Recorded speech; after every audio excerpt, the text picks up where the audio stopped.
Hello, friends, and welcome back to another episode of the Juicebox Podcast.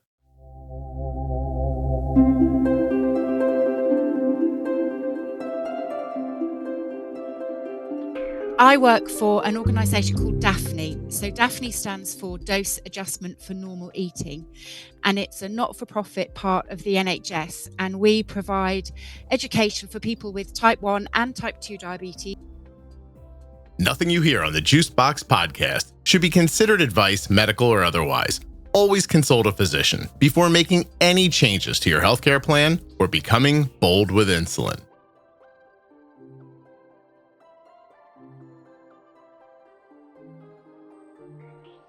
Have you tried the Small Sip series? They're curated takeaways from the Juicebox Podcast, voted on by listeners as the most helpful insights for managing their diabetes. These bite-sized pieces of wisdom cover essential topics like insulin timing, carb management, and balancing highs and lows, making it easier for you to incorporate real-life strategies into your daily routine. Dive deep, take a sip, and discover what our community finds most valuable on the journey to better diabetes management. For more information on Small Sips, go to juiceboxpodcast.com, click on the word series in the menu.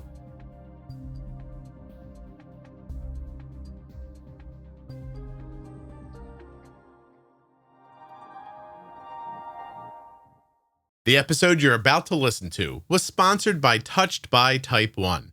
Go check them out right now on Facebook, Instagram, and of course at touchedbytype1.org. Check out that programs tab when you get to the website to see all the great things that they're doing for people living with type 1 diabetes. Touchedbytype1.org. The podcast is also sponsored today by Tandem Mobi, the impressively small insulin pump. Tandem Mobi features Tandem's newest algorithm, Control IQ Plus technology.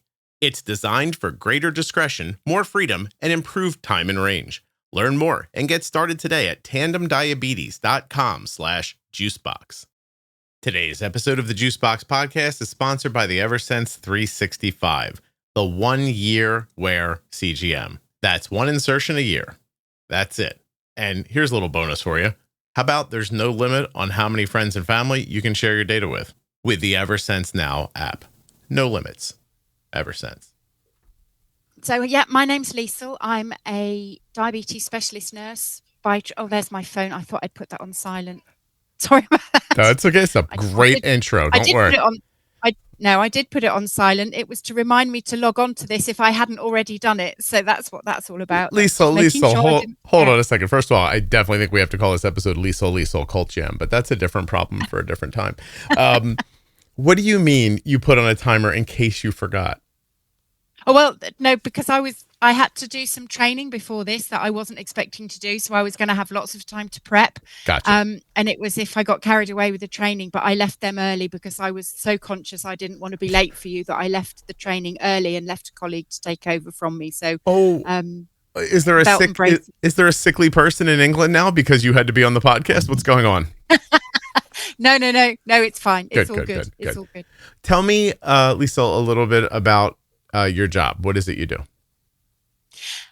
I work for an organisation called DAFNI. So DAFNI stands for Dose Adjustment for Normal Eating, and it's a not-for-profit part of the NHS, and we provide education for people with type 1 and type 2 diabetes, which is free of charge, and we also provide education for healthcare professionals who work in diabetes, and we teach them about type 1 diabetes, type 2 diabetes, and also how to teach that education to the people they work with and support who have got diabetes. Would it fry your mind if I told you that today there's an episode up called Sneaky Chocolate Bar?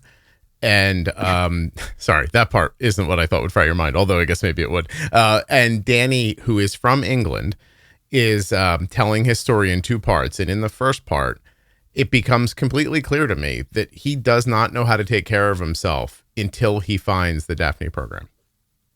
Mm-hmm. Is that surprising to you? Not at all. I have been involved in DAFNI now for 20 years, I think. Wow. So I was a diabetes specialist nurse, and I was actively looking for a job outside of diabetes because I felt I had nothing else to offer. And a new consultant joined the team and said, we've got to do this DAFNI course. We have got to do it. And so I got sent to do my DAFNI educator training, and I was really not that keen. I thought everyone's going to eat pizza and chocolate cake and put weight on, and it's going to be dreadful. But I went to a DAFNI centre to watch a DAFNI course in person for a week. And as I sat there, I thought, this is so obvious. I should know how to do this, like I just know how to breathe. I couldn't believe what I was learning and how much I hadn't known before, even though I'd been a diabetes specialist nurse for, I think, 6 years at that time. So I want to go back. It does surprise me now. Yeah, give me a second here. So you were a diabetes specialist nurse already for 6 years. You felt disenfranchised or maybe, I don't know how you felt exactly. We'll find out exactly. But you're thinking about getting away from it. A friend says, let's try DAFNI. And your first concern back then was that if we teach these people how to use the insulin, they're just going to eat a lot of food? No, that's not quite the way it is. I think when we looked at the press and the media around DAFNI at that time, the press focused very much on people can eat whatever they like. And in the UK at that time, education was about healthy diet and not about carb counting. Mm-hmm. So there was this disconnect, even for healthcare professionals, around the relationship between insulin and carbohydrate.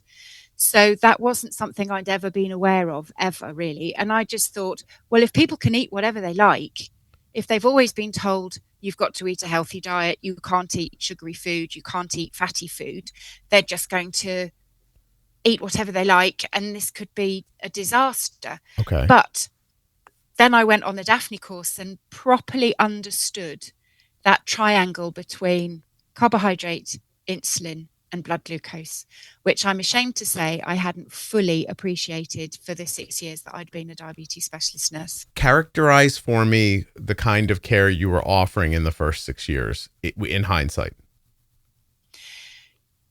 Changing insulin doses for people in very small amounts without really taking into consideration what they were eating.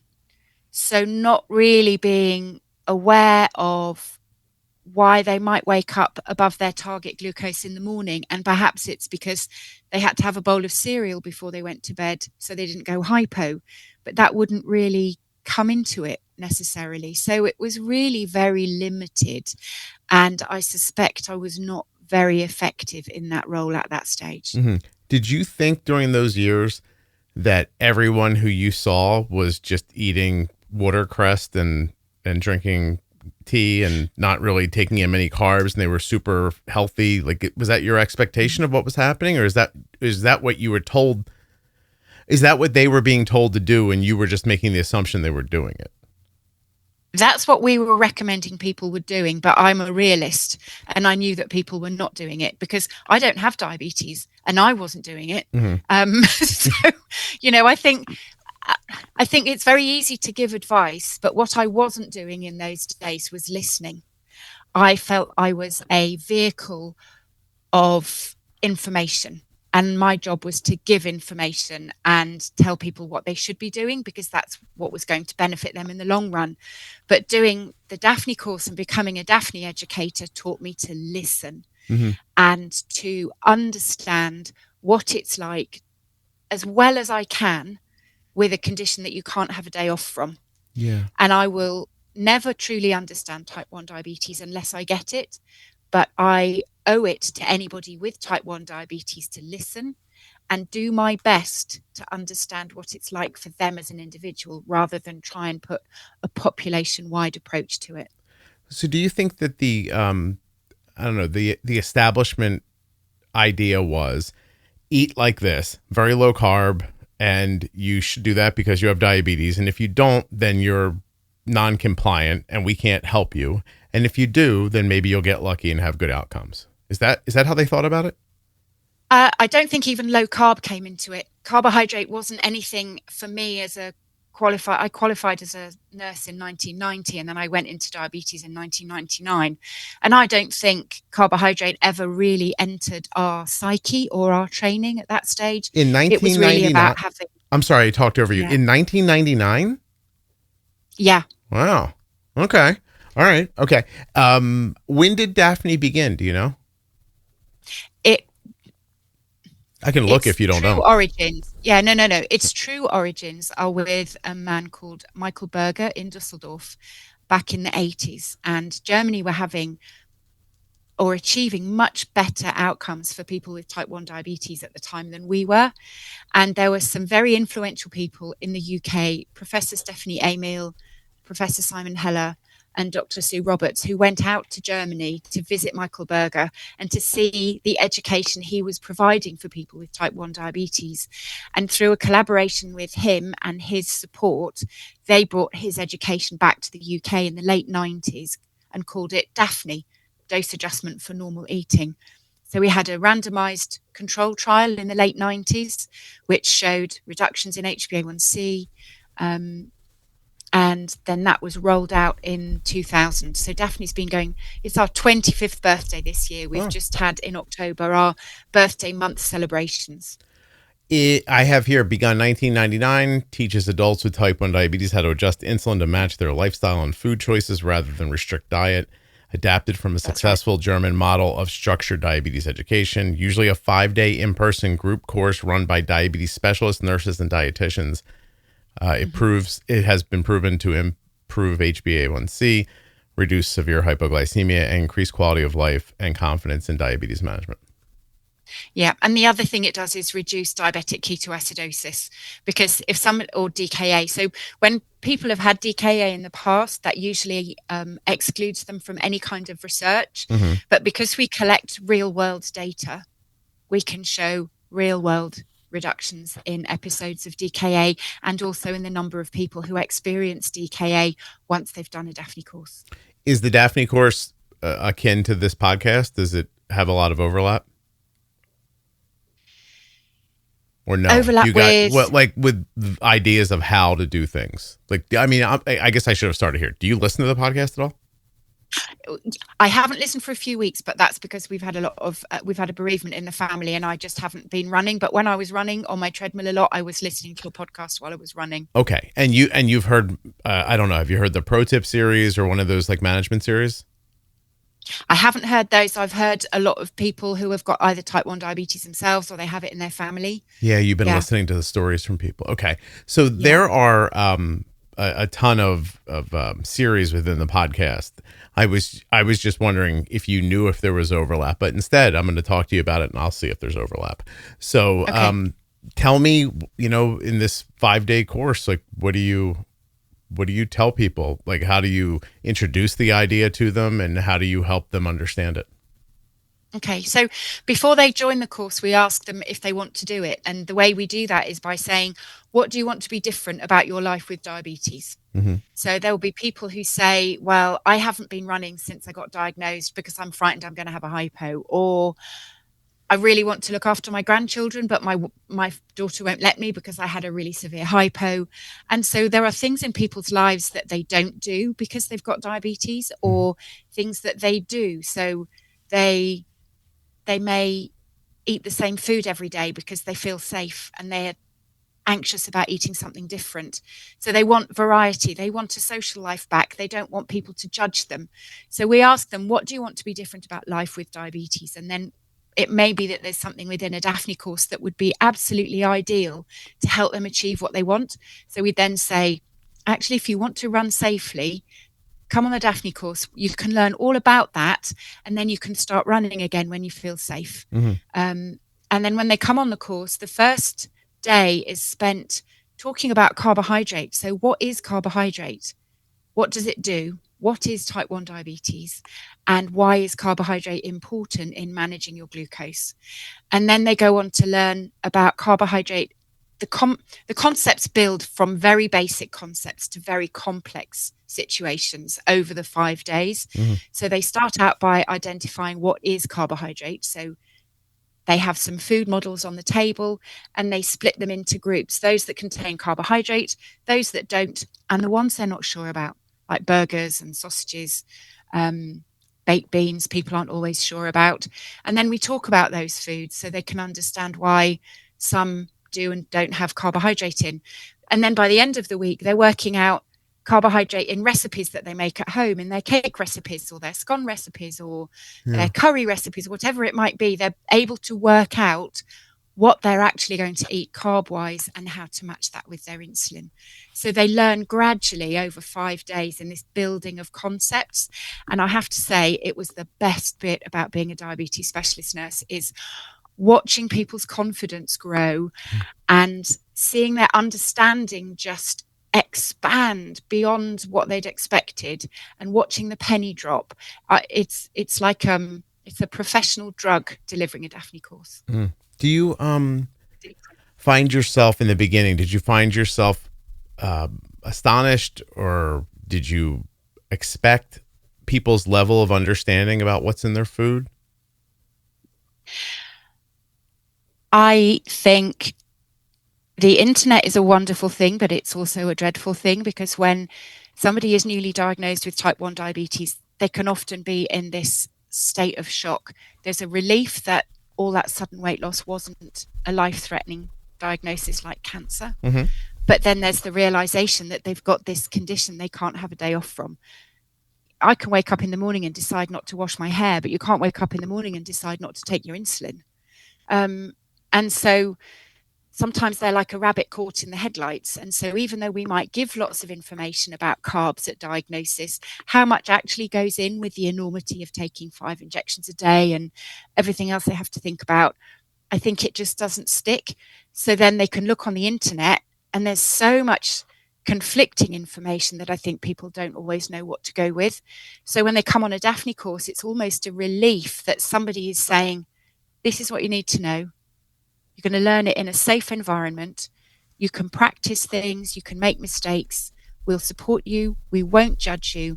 And you are going to become very much more confident and comfortable with self-managing your diabetes in just 5 days. Yeah. What's the turnaround like? I'm going to ask you just to quantify it somehow. Do people come in at a confidence, like, let's set confidence level between 1 and 10, 10 being the greatest. Where do people come in at mostly, and where do they leave at? Like, what's the build they get usually? Yeah. So we do something called PROM data. I don't know what you call that in the States. It's called person-reported outcome measures. And so those are questions that we ask people before they do the course, immediately when they finish the course, and then a year later. And we ask them very specifically how confident they are with insulin dose adjustment, how confident they are with carb counting. And most people before the course, for both of those, will come in, if 1 is not confident at all and 10 is supremely confident, most course participants will come in with a score of 1 to 5 before the course. When the course is finished, they'll mostly be scoring between 7 and 10 immediately after the course. And for insulin dose adjustment, it's still a majority 7 to 10 score in a year's time. And for carbs, there's a slight dip, maybe between 6 and 10 at 1 year.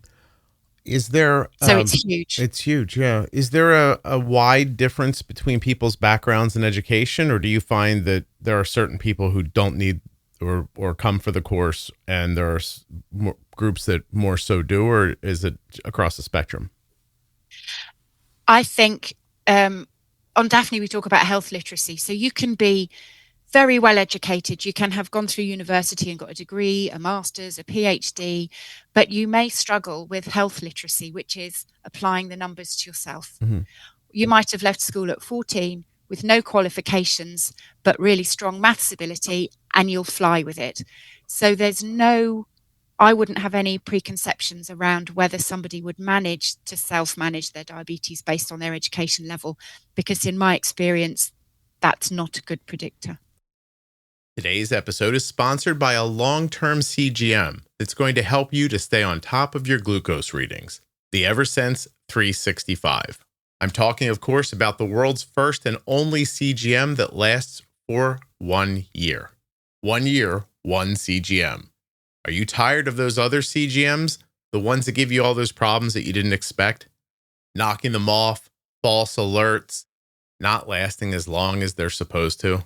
If you're tired of those constant frustrations, use my link, eversensecgm.com/juicebox, to learn more about the Eversense 365. Some of you may be able to experience the Eversense 365 for as low as $199 for a full year. At my link, you'll find those details and can learn about eligibility. eversensecgm.com/juicebox. Check it out. Let's talk about the Tandem Mobi insulin pump from today's sponsor, Tandem Diabetes Care. Their newest algorithm, Control-IQ Plus technology, and the new Tandem Mobi pump offer you unique opportunities to have better control. It's the only system with auto bolus that helps with missed meals and preventing hyperglycemia. The only system with a dedicated sleep setting, and the only system with off or on body wear options. Tandem Mobi gives you more discretion, freedom, and options for how to manage your diabetes. This is their best algorithm ever, and they'd like you to check it out at tandemdiabetes.com/juicebox. When you get to my link, you're going to see integrations with Dexcom sensors and a ton of other information that's going to help you learn about Tandem's tiny pump that's big on control. tandemdiabetes.com/juicebox. The Tandem Mobi system is available for people ages 2 and up who want an automated delivery system to help them sleep better, wake up in range, and address high blood sugars with auto bolus. It's not a good predictor of health literacy. No, not at all. Gotcha. Do you find that there's one part, is there an aha moment in the 5 days? Like, I know you said it starts basic and it builds to more complex, but is there something that gets said that you just see people's faces light up? Like, is there a takeaway, a tagline you use, something you say over and over again that makes you can see it light people's eyes up?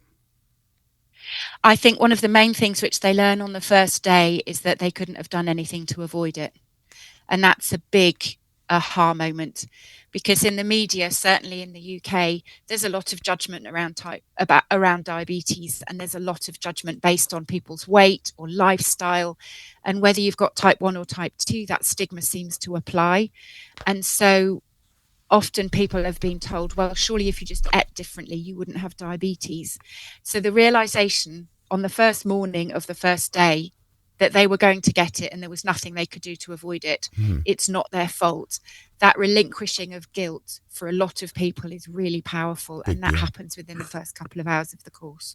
Starting. It is, I mean, listen, I've never been to England, so I'm guessing and basically going off of things I've seen on television, but are you guys overall societally not a warm, fuzzy group who talks about their illnesses together a lot? Or, like, I'm wondering if this is also valuable because you get into a room with other people who know your story and are living it as well. Oh, I think you've just hit the nail on the head. I can walk through a waiting room in a hospital, whether it's a diabetes waiting room or people with broken legs, and you won't find people sitting there easily sharing their stories necessarily. So when people come on a DAFNI course, it's often the first time they've had a proper conversation with somebody else who lives with type 1 diabetes.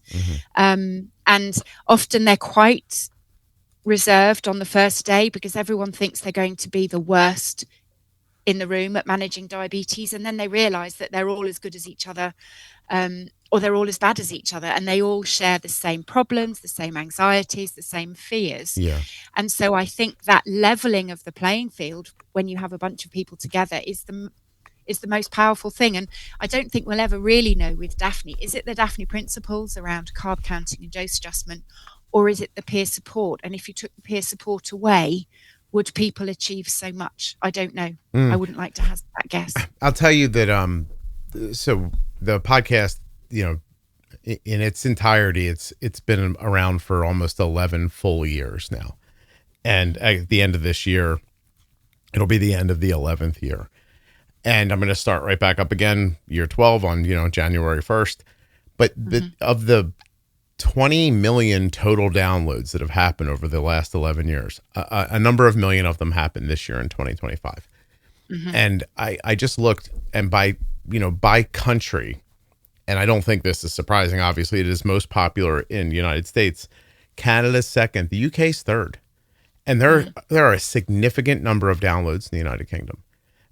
From there, for people interested, it goes Australia, India, Germany, Ireland, Sweden, New Zealand, and China. Those are the top, I think those are the top 10. And now I'm sitting here wondering if I did a deep dive on people's national ability, I'll say, to be open and to talk to other people about stuff like this. I don't think I'm incorrect to say that Americans are probably uniquely seen as really willing to talk about things that other people don't talk about. Is that true, do you think? Mhm. Do you think of us that way? Well, my niece is half American, and she's very happy to talk about almost anything. So I think just going on that personal experience, I would say yes, and I adore her for it. Yeah, I won't tell you now because it has nothing to do with anything we're talking about, but I found myself a few weeks ago in the middle of a conversation that I did not think would go a certain way, and somebody brought something up, and the next thing you know, it was a half an hour later, and I got done and I thought, why did I share any of that? Like how did that even, and it just would have made more sense for me not to.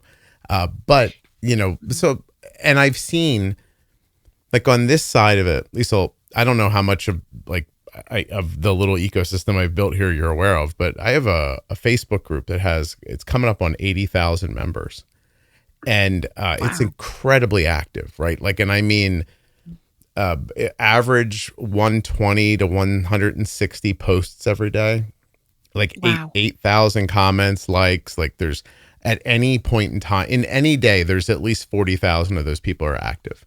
And I haven't talked about this in a little bit, but like, I didn't start that Facebook group on purpose. Like, the listeners sort of made me, and it wasn't a thing that I really was interested in doing. Meaning, I don't not like the community aspect of it. Like, I was scared of the idea of like, well, I don't want to be in charge of a Facebook group. That seemed like a problem to me, and it hasn't been. It's been lovely overall. But it really has given me the opportunity to just sit back and watch what happens when people get to meet somebody else, or get to ask a question that there's nowhere else to ask it of, or to say something that they would have felt judged by in one place, but don't get to feel judged by there. It's a revolution for them. Really, really, truly is.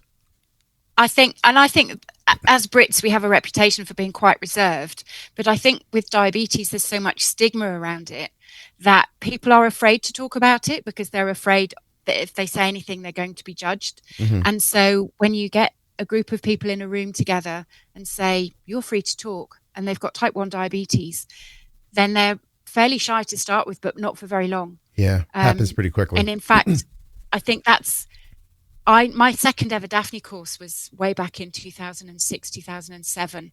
And the people that were on that DAFNI course still get together every couple of months on a Saturday for lunch. No kidding. So we're now talking 19 years later.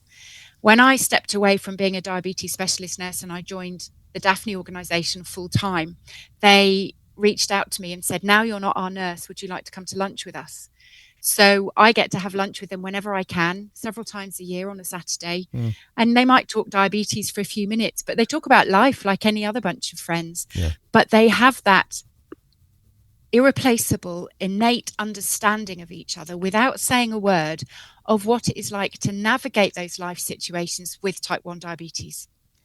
And sometimes I am in awe of them because they manage all the normal things of life that the rest of us manage, but they manage it while also living with type 1 diabetes. And I don't think you can ever underestimate the effort that actually takes. And I take my hat off to them, and I adore them. There's something about the way you just described that made me feel like if I don't have, if I don't have a thing, excuse me one second. If I don't have a thing that's invisible, but yet I can kind of feel it, like, right? Like, and it's always with me, then it's always with me. And no matter where I am or what I'm doing, I have that feeling and no one else has it. And the way it hit me, like, visually, was almost like, if you could imagine like a thin wet towel laid over top of you, how uncomfortable that would be, right? If you were just living like that. But nobody else could see it but you, and nobody else could feel it but you. But you still had to go to school, go to work, drive a car, go grocery shopping, and you always had that little wet towel over top of you. And somehow when everybody has the towel, then it disappears. It's gone. Yeah. Oh, that's awesome. Listen, it's just a different way to think.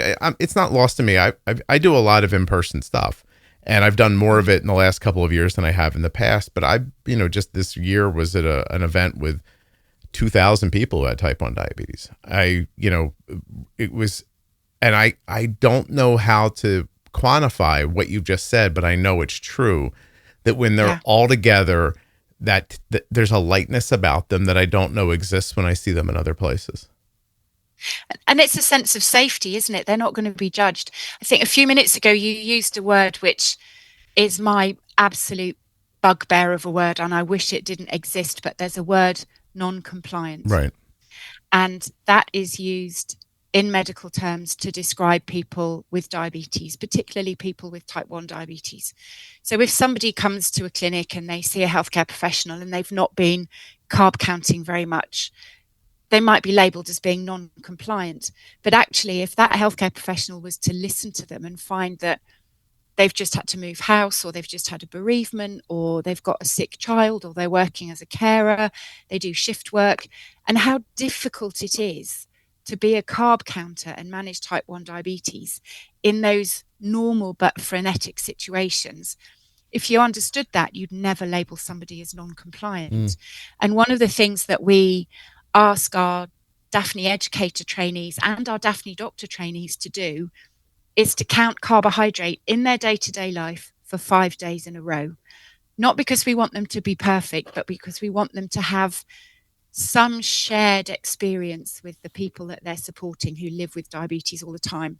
Yeah. And the number of doctor trainees or educator trainees who manage to do that completely 100% for 5 days is really small. And that's not a criticism. It's just a reflection of life. Yeah, and the impact it has on people's managing ability. Isn't it true that those people were non-compliant with the task? Right? You asked them to count carbs for 5 days in a row. They became non-compliant. Listen, I use that word in the same way you use it. I hope you could hear the underpinnings when I was speaking about it. But I don't think anyone, I've been doing this a very long time. Okay. And by the time this year ends, I'll probably have had 2,000 separate conversations with 2,000 different people. And I will have probably 300 more next year. And you know, if everything keeps going the way it's been going, I probably have 200 or 300 more for the next coming years. I hope really by the time I'm done this to have had 3,000 or more, maybe 4,000 conversations with people with diabetes. And I don't think any of them, no matter their situation or their outcomes, I don't think I'd be comfortable pinning non-compliant on any of them. Gosh, no. Right? No, I think it's just life is hard. And being a body system is hard, and it's unrelenting. It doesn't stop. It's not, it's so easy to say, like, Christmas, Easter, 2:00 in the morning, doesn't matter. You still have type 1 diabetes. And it's just those people have to make a decision between their mental health and their physical health, which is unfair. Like, right, there should be no situation where I say to you, you have to make a decision right now. We're going to make it again 20 times today. And you have to err on the side of making yourself crazy or making yourself physically sick. Every time. And there's no win. You can't win. No. There's some people, no. I'll take that back. There are some people who have such a specific personality that the taking care of the diabetes scratches an itch for their like type A personality. Does that make sense? Yeah. Yeah. Yes, it does. Those are the perfect people to have diabetes. And like because they can treat the management as a reward system for themselves. And I see it work for them incredibly well. But everyone else is going to be on this very slow swinging pendulum that's going from center to left and center to right. And they are just, what's that thing? You ever see those people on the pole? They go up on the top of a real tall pole and they just like, they go back and forth and keep it from falling. Do you know what I'm talking? It's like a circus trick, right? Yes, I do. That's what those decisions are like. Like, I can't fall one way and I can't fall the other way and I can't get the damn thing to stay steady. So I just have to decide, like, what side do I give this to so that I don't either lose my shit or lose my sight. And that's not and when that's your situation, anyone who would understand that situation fully and then call being perfect is an asshole. And anybody who would do it without understanding it is just misinformed. Yeah. And I think I think the other thing we've got to be careful of is even people who I think you said type A personality, they're the people to get it because they have a specific personality to manage it. But I still think we have to be fully aware of diabetes burnout. And now with the advance of technology, so most people with type 1 diabetes in the UK or in England now have got CGMs. And that's brilliant. However, there's a risk of tech burnout, and sometimes they give you too much information and that can be overwhelming. And as a healthcare professional and as a human being, I need to understand and be mindful of that. But also I think the one thing that tech has done is it's made type 1 diabetes visible, which it never was before. So especially in the summer, you see somebody at the pool or someone at the beach or somebody out walking in a sleeveless top, and you see their CGM, or you might see their pump on their arm. And so it's a bit like spotting when you see people with type 1 diabetes and they meet each other and you can see they're looking and thinking, do I say anything or do I not? And I think, do I go up to them and say, well done, you're doing a blinder, because I know they've got type 1 diabetes, or do I not, because they might not want me to draw attention to it? Yeah. So it's making type 1 diabetes visible, which it never was before. We need a Jeep wave. That's probably not something you know about. But everyone who drives Jeeps in America. That's what we need. Yeah, we need a type 1 wave. We need a type 1 wave. That way you don't have to be right up on somebody, but you can still give them the nod, and they'll know where it's coming from. You said two things I want to go back to. The type A thing. I not that I think I was taken that way, but like, I'm not saying it's awesome for those people. I'm just saying they're more perfectly suited for it, but they should still be said.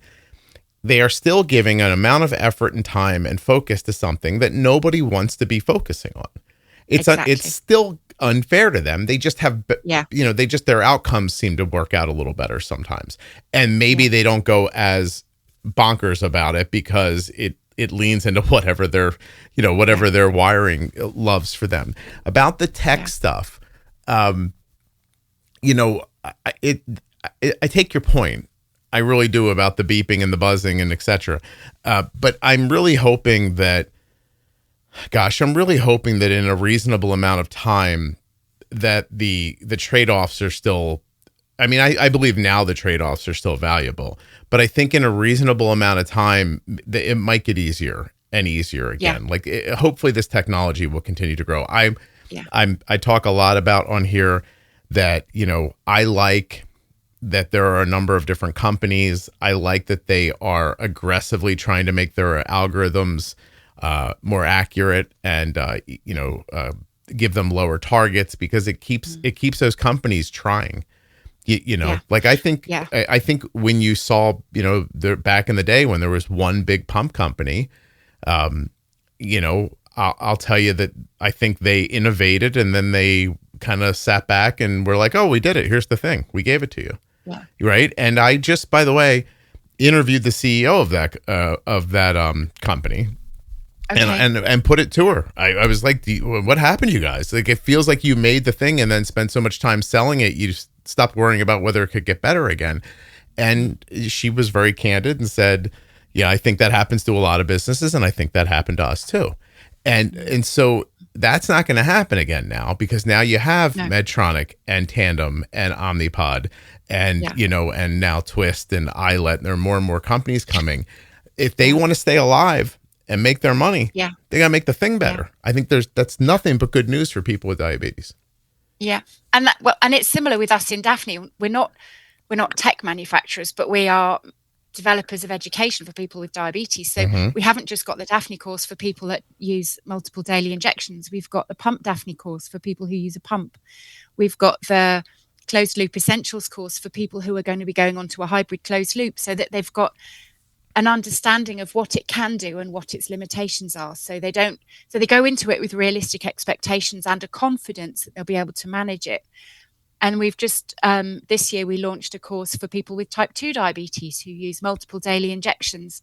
And that's a very different focus. That's about increasing their insulin sensitivity, decreasing their insulin resistance, and simple activities they can choose on a daily basis that is going to help them with that.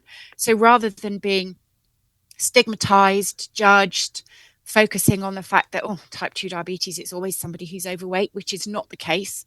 Understanding there's so many other reasons why somebody has type 2 diabetes. And so we're trying to evolve to suit diabetes in the 21st century rather than just sticking with, most people in this country are still on multiple daily injections if they have type 1 diabetes. Sure. There's a big move to get people on closed loops in England, and there's a big move to get people on pumps. We've got most of our people with type 1 have now got CGMs, but there's still a majority of people with type 1 in this country on multiple daily injections. And so that education is absolutely crucial. Mm-hmm. It's funny, as you're talking, it occurs to me that DAFNI knows it works, right? But it still has to innovate and continue if it wants to keep going, because things can get stale and stagnant and die even when they're valuable. Yeah. And it's funny how this is all going to tie together, because that happened to the pump company, right? And they didn't defend against it, and now they're making their comeback. And you guys have the same thing. Like, this thing you're doing works, but you still have to get it out there. You have to find people. You got to put it in their hands. You got to make sure they understand it, so they go tell somebody else about it. And not dissimilar, I'm telling you, that's what I have to do. Like, there's a value. This is going to sound crazy, but to some people, but I know how valuable the podcast is. I get a lot of feedback, right? Yeah.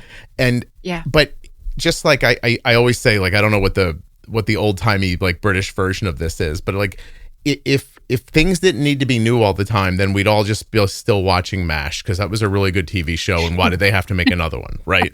Exactly. Right. Yeah. So why do you have to keep innovating and being modern and being in people's faces so that they're aware that something's there and happening that they should be looking at? It's because that's how people's minds work. So I am constantly being forced to try to find new ways to have conversations or to say something to continue to help people. And the only way I can accomplish that, the only reason I can put that much time and effort into it, is because this podcast also takes ads and it pays my bills. And if it didn't, I would go, well, I made the thing, here it is, and I can't keep going because I got to go find a way to turn my power back on, right? And you guys go ahead and take it, and then it would just die. It would wither on the vine. It would be gone already. Yeah. Right. So good. No, I was going to say, so 102 years ago, I had a great aunt who was nursing in Liverpool, and I have her old notebooks, and she has one side of paper on diabetes, and it's a diet to keep people alive with newly diagnosed diabetes. And it starts off, they can have 50 calories to eat on the first day, 75 on the second. And I think over the course of 2 weeks, it goes up to 250 calories in the day. And then it goes back to 50. So she would have been looking after people and nursing them to their death when insulin suddenly appeared. And a doctor said to her, give this injection to the child because this will save the child's life. And so insulin, what was 1922, 23, when insulin became widely available. So we went from having a fatal condition to something that people could live with. And then in the 90s, I looked after somebody who'd had diabetes for 70 years. So he'd been diagnosed just at that time when insulin was made available. Mm-hmm. And I think he had lived all of those years measuring and weighing his bread and having so many grams of carbohydrate for breakfast, mid-morning, lunch, mid-afternoon, evening, and going to bed. And then suddenly urine testing came in for him in the 60s and 70s, and that was an eye-opener to him. He could see that he had glucose in his urine. And then I was a student nurse in the late 80s when finger pricking came in on the wards. That was just mind-blowing.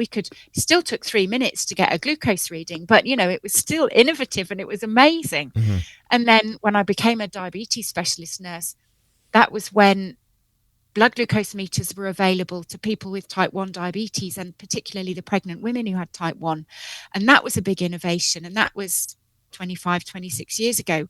So to think in the last 25 years, we've gone to pumps and CGMs, rapid acting analog insulins, ultra long acting basal insulins. We've seen so much develop in 25 years that if DAFNI as an organization doesn't keep up with that, then we're not providing what people with type 1 diabetes need. Yeah. And we're not here for shareholders. We're not here to make money.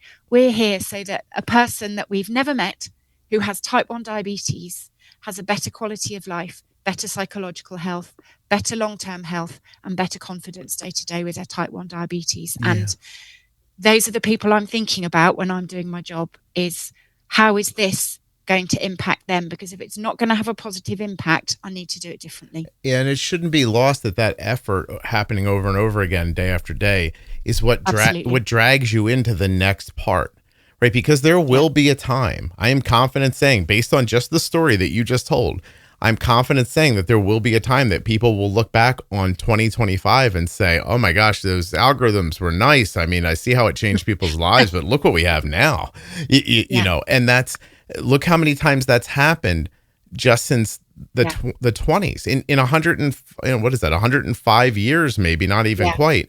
Like, look how many times you said, and then this came along, and then this came along, and then this came along. Like, and I realized at some point it feels like, well, it'll stop, but I don't know that. You have no idea how someone's going to apply AI learning to diabetes over the next 5 or 10 years. And, you know, yeah. And my daughter already, can you hold your thought 1 second? Would you mind? Yeah. I just got done speaking with a friend of my daughter's yesterday. So they're the same age. Her friend has had type 1 for 10 years. And she asked me, I just got a CGM last month. This is the first time she's had a CGM. Wow. Do you think I should get a pump? And what would a pump do for me? And I found myself telling her the stuff I say all the time. I said, well, you know, first of all, you don't want to disregard somebody's care. She's doing a very good job. I'm like, there's not much that you can't do with MDI that you can do with a pump. It's different. Here are the differences. You can do temporary basal increases and decreases. You know, you could shut your insulin off. You could, you know, change your ratios very quickly without having to like do math again, you know, blah, blah, blah. But I said, here's what I really think. This episode was too good to cut anything out of, but too long to make just one episode. So this is part 1. Make sure you go find part 2 right now. It's going to be the next episode in your feed.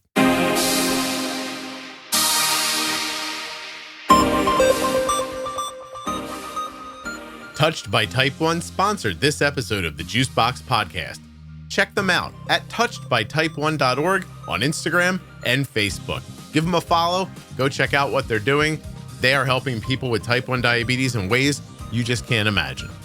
The podcast you just enjoyed was sponsored by Tandem Diabetes Care. Learn more about Tandem's newest automated insulin delivery system, Tandem Mobi with Control-IQ Plus technology, at tandemdiabetes.com/juicebox. There are links in the show notes and links at juiceboxpodcast.com. The podcast episode that you just enjoyed was sponsored by Eversense CGM. They make the Eversense 365. That thing lasts a whole year. One insertion every year? Come on.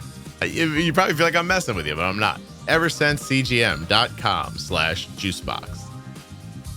Check out my algorithm pumping series to help you make sense of automated insulin delivery systems like Omnipod 5, Loop, Medtronic 780G, Twist, Tandem Control-IQ, and much more. Each episode will dive into the setup, features, and real-world usage tips that can transform your daily type 1 diabetes management. We cut through the jargon, share personal experiences, and show you how these algorithms can simplify and streamline your care. If you're curious about automated insulin pumping, go find the Algorithm Pumping series in the Juicebox Podcast. Easiest way, juiceboxpodcast.com, and go up into the menu. Click on series, and it'll be right there.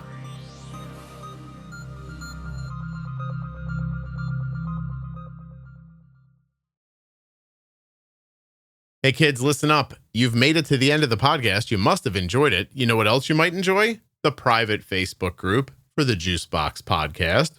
I know you're thinking, Facebook, Scott, please. But no, beautiful group, wonderful people, a fantastic community. Juicebox Podcast, Type 1 Diabetes on Facebook. Of course, if you have Type 2 or you're touched by diabetes in any way, you're absolutely welcome. It's a private group, so you'll have to answer a couple of questions before you come in. We'll make sure you're not a bot or an evildoer.